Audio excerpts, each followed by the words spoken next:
আসসালামু আলাইকুম।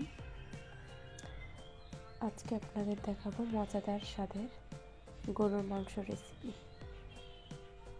প্রথমে দিয়ে দিল রসুন বাটা, জিরা বাটা, আদা বাটা, মরিচ বাটা।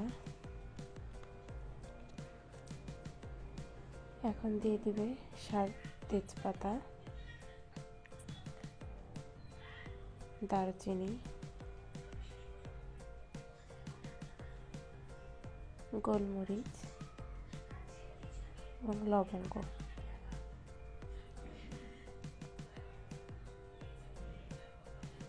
পরিমাণ মতো লবণ এবং হলুদ গুঁড়া।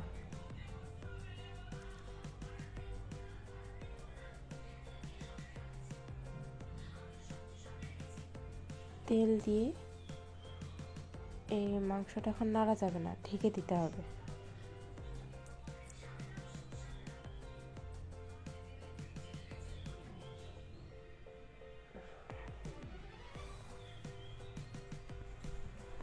ঢাকনা দিয়ে যখন এই মাংসটা পানিটা শুকায় যাবে, তেল বের হবে, সেই সময় মাংসটা নাড়তে হবে। আমাদের মাঝে পেঁয়াজ বা কুচি দিতে মনে ছিল না, এই জন্য এখন পেঁয়াজ কুচিটা দিয়ে দিলাম।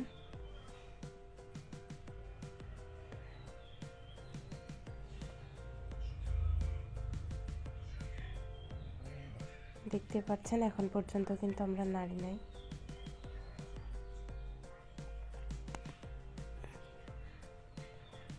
এই যে এখন মাংসের পানিটা শুকিয়ে গেছে, নিচ থেকে তেলও বের হয়েছে। এই পর্যায়ে এসে মাংসটা নেড়ে দিতে হবে।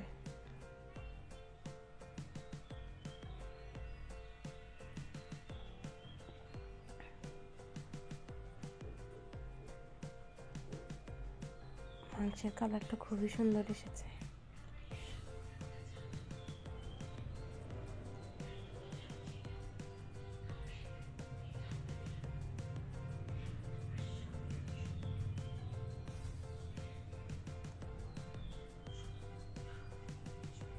কিছুক্ষণ একটু কষিয়ে নিতে হবে, এভাবে নাড়াচাড়া করে কিছুক্ষণ কষিয়ে নেবেন।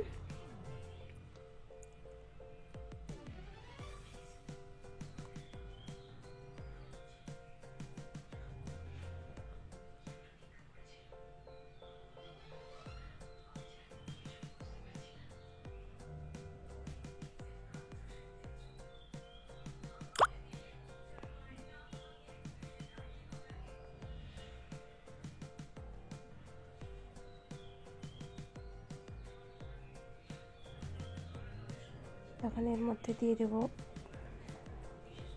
পানি। এটা হচ্ছে মাংস কষানোর জন্য পানিটা ব্যবহার করছি।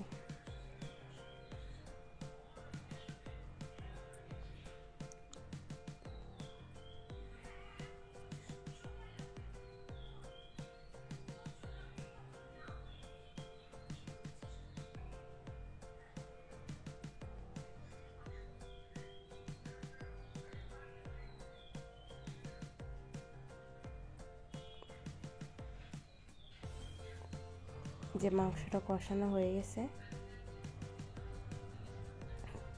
এর মধ্যে এবার হচ্ছে আমরা ঝোলের পানি দিয়ে দেব। ঝোলের পানিটা সবসময় চেষ্টা করবেন পানিটা আর একটা পাত্রে নিয়ে গরম করে ব্যবহার করতে। আমিও গরম করে নিয়েছিলাম, সেই গরম পানিটাই আমি এখন মাংসের মধ্যে দিয়ে দিলাম।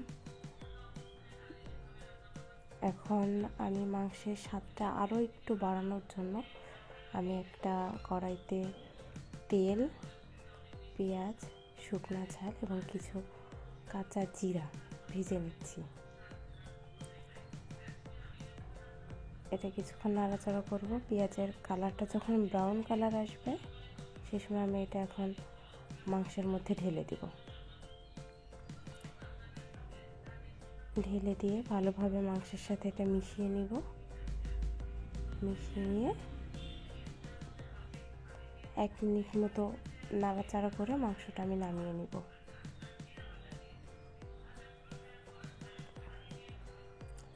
আজকে আমাদের বাসায় আমরা রান্না করছিলাম পোলাও ভাত আর সাথে গরুর মাংস। দেখুন মাংসটা কতটা সফট হয়েছে। এটা হচ্ছে আমার শাশুড়ির মায়ের হাতের গরুর মাংস রান্না। সাথে থাকার জন্য সবাইকে ধন্যবাদ।